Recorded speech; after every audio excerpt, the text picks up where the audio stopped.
Hello friends, Radhe Radhe. कैसे हैं आप सभी? आशा करती हूँ आप सभी अच्छे होंगे।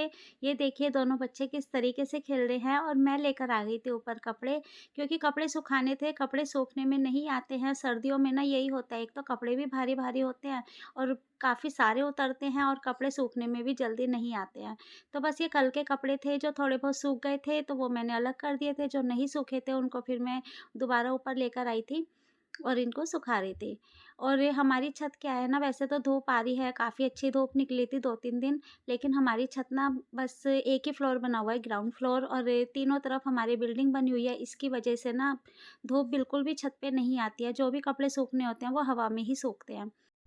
और कपड़े सुखाकर मैं आ गई थी नीचे काउंटर के पास, जो भी मशीन के पास जो भी सफाई करनी थी, काउंटर सँगवाना था, वो करने लग गई थी। क्योंकि ना 2-3 दिन मैंने आपको बताया था फ़ीवर हो रहा था, तो बस जो इमरजेंसी कपड़े थे वो ही मैंने निकाले।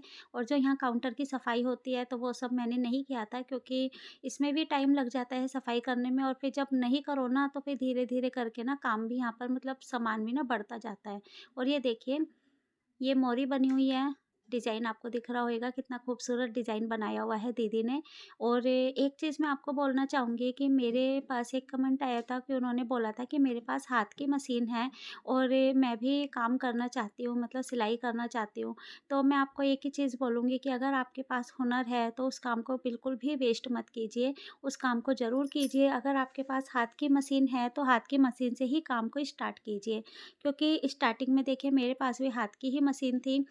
जब मैंने सिलाई सीखी थी तब मेरे पास भी हाथ की मशीन थी और हाथ की मशीन से ही मैंने जो भी काम होता था वो करती थी। और देखिए मेरा ना जो बड़ा वाला बेटा है वो 1.5 साल का था, सवा साल का था जब मैंने सिलाई सीखी थी, और सिर्फ़ मैंने 2 महीने ही सिलाई सीखी है।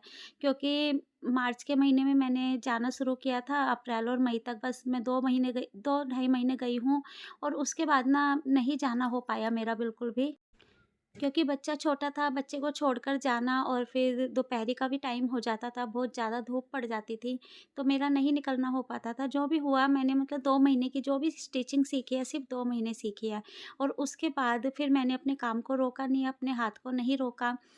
और घर का भी सारा काम करती थी, तो मैं पता है क्या करती थी कि जैसे आज मैंने कटिंग करी, कल एक कपड़ा सिला, यानी अगर सूट सिलना है, तो आज मैंने कटिंग करके रख दी, कल सूट सिल दिया, परसों सलवार सिल दी और लास्ट में तुरपाई कर दी। तो 3-4 दिन में मेरा एक सूट तो कंप्लीट होता था। लेकिन वहाँ पर क्या था ना कि मेरे पास काम कंटिन्यू आता रहता था। इतना ज़्यादा तो नहीं कहेंगे, लेकिन थोड़ा ही सही, लेकिन काम मेरे पास आता था। मैं कभी भी खाली नहीं बैठी, चाहे मैं 4 दिन में 1 सूट सिल रही हूँ, तो मुझे लगता था कि मेरे पास काफ़ी काम है। और फिर धीरे-धीरे जब कस्टमर बढ़ने लगे तो फिर मेरे पास और ज़्यादा काम आया। फिर मैंने उसके बाद मैंने मशीन के जो पैर हैं वो लिए थे, और उसके बाद फिर जब मैंने देखा कि पैर की मशीन पे भी अच्छा खासा काम आ रहा है और काम बढ़ता जा रहा है, फिर मैंने मोटर लगवाई थी। ये मशीन तो मैंने देखिए काफ़ी टाइम बाद ली थी। जो भी काम किया मैंने पहले हाथ की मशीन पे किया, उसके बाद मैंने पैर लिए, जब मेरा काम चल गया तो पैर लिए, और फिर थोड़ा और काम चला तो फिर मैंने मोटर ले ली। तो मैं आपको यही कहूँगी कि देखिए हाथ की मशीन हो या पैर की हो, ये कुछ नहीं होता है। एक एक होता है अपना टैलेंट, कि आपके अंदर टैलेंट कितना है, और दूसरा होता है आपकी लगन कितनी है। अब काफ़ी लोगों में देखिए टैलेंट होता है लेकिन लगन नहीं होती है। काफ़ी लोग क्या करते हैं कि सीखा, सिलाई सीखी या कुछ भी काम सीखा और बस अपने पास एक सर्टिफ़िकेट रख लेते हैं कि हाँ, हमें स्टिचिंग आती है, लेकिन उसका यूज़ नहीं करते हैं। तो मेरे पास कोई सर्टिफ़िकेट नहीं है, कुछ भी नहीं है, लेकिन सिर्फ़ मैंने 2 महीने सिलाई सीखी और 2 महीने की सिलाई में ही आज मैं इतना आगे बढ़ गई हूँ। आप जो कपड़े पहनते हैं ना, आप अपने स्टिच करे हुए ही अपने बहुत अच्छी फिटिंग वाले कपड़े पहनिए। बच्चे को लेने स्कूल जाते हैं, देखिए मुझे नहीं पता कि आप मैरिड हैं, अनमैरिड हैं, मुझे इस चीज़ का नहीं पता। लेकिन अगर आप बच्चों को स्कूल लेने जाते हैं, तो वहाँ पर जाकर बताइए कि हाँ, भई मैं स्टिचिंग करती हूँ। अगर कोई कस्टमर हो, आप ये मत कहिए कि आप मुझसे सिलवाइए, लेकिन बस आप ये ज़रूर कहना कि मैं स्टिचिंग करती हूँ। अगर अगर कोई कस्टमर हो, कोई सिलवाने वाला हो, तो आप मेरा नंबर दे देना, और या फिर मुझसे कॉन्टैक्ट कर लेना। और सिलाई का रेट ना स्टार्टिंग में थोड़ा-सा कम रखना, क्योंकि जो सिलाई का रेट होता है ना, वो हमारे ऊपर या कस्टमर पे बहुत बड़ा इफ़ेक्ट डालता है। क्योंकि हम जो लेडीज़ होती है ना, लेडीज़ें क्या करती हैं कि अगर ₹20 भी कम है ना, तो थोड़ा-सा 4 कदम आगे बढ़ के वो सोचेंगी कि वहाँ पर जाएँ, ₹20 कम है और सिलाई कम है, तो फिर वो उसी दुकान पर जाना पसंद करेंगी कि जिसका काम भी अच्छा हो और सिलाई का रेट भी कम हो। तो ये चीज़ें आप ध्यान रखिएगा। और जब भी आप स्टिचिंग करके दो कपड़े, तो कपड़े देते समय एक चीज़ों को ये भी देखना कि अच्छे से प्रेस बिठाकर देना। जो कपड़े होते हैं ना, बहुत अच्छे से प्रेस बिठाकर देना। और दूसरा इंटरलॉक करके देना, ताकि कस्टमर कहीं बाहर ना भागे कि भई अब मुझे इंटरलॉक करवाने के लिए दूसरी दुकान पे जाना पड़ेगा, क्योंकि ईज़िली ना इंटरलॉक कोई भी नहीं करता है। जो हम मेरे पास इंटरलॉक की मशीन नहीं थी, तो मैंने देखिए दुकान एक बाँध रखी थी कि भई उस दुकान पे जाकर मुझे इंटरलॉक करवाना है। तो वो लोग इंटरलॉक कर देते हैं, लेकिन जो कस्टमर होते हैं ना, कस्टमर अगर कोई कहे कि भई मेरे इंटरलॉक कर दोगे, तो उस चीज़ में ना हर एक कोई यही कहता है कि जहाँ से सिलवाया था उन्हीं से करवा लो। तो इंटरलॉक हर कोई नहीं करता है, तो आप इन चीज़ों का, छोटी-छोटी चीज़ों का ध्यान रखिएगा कि अगर आप इंटरलॉक करके प्रेस अच्छे से बिठाकर कस्टमर को, अगर आपने बोला है कि हम मुझे 10 तारीख को देना है कपड़े, तो आप 8 तारीख को, 9 तारीख को उसको प्रेस करके रख दीजिए, ताकि अगर कस्टमर आते-जाते तुमसे पूछे तो आप ये तो कह सकते हैं कि हाँ जी, आपका सूट तैयार है, मैंने प्रेस करके रखा हुआ है। तो इन चीज़ों का ध्यान रखिए तो आपका काम खूब चलेगा, लेकिन स्टार्टिंग तो कीजिए।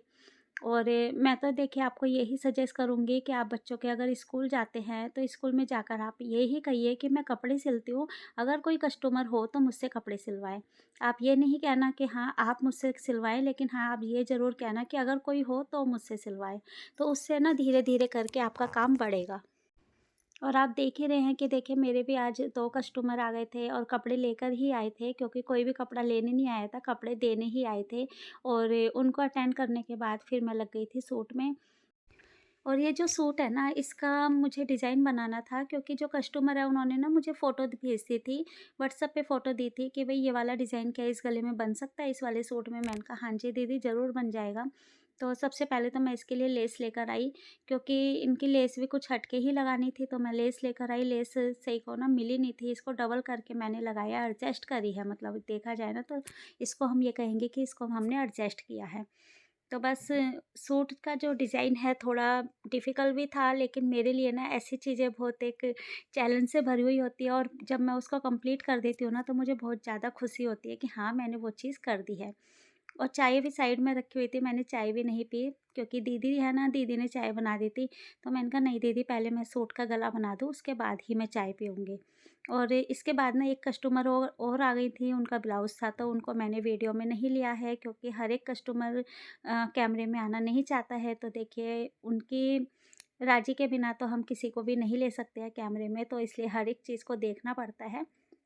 और गला आप भी हमें बताइएगा कि कैसा बना है, कैसा नहीं। मैं आपको फ़ोटो भी लगा दूँगी स्क्रीन पर।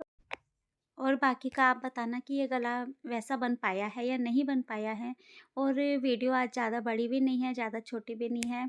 तो बस वीडियो को यहीं पर ही एंड करती हूँ, और आशा करती हूँ आज आपको मेरा ये व्लॉग पसंद आया होगा। अगर कोई भी मेरे से कोई भी हेल्प चाहिए तो प्लीज़ मुझे ज़रूर बताइएगा। कुछ भी मुझसे पूछना है सिलाई के बारे में, तो वो भी मुझसे बताइएगा कि मैं ज़रूर आपकी हेल्प करूँगी। और ये देखिए कैसा गला बन के तैयार हुआ है। और अगर वीडियो पसंद आती है तो प्लीज़ इसको लाइक शेयर सब्सक्राइब करें। मिलते हैं नेक्स्ट व्लॉग में, तब तक के लिए राधे राधे।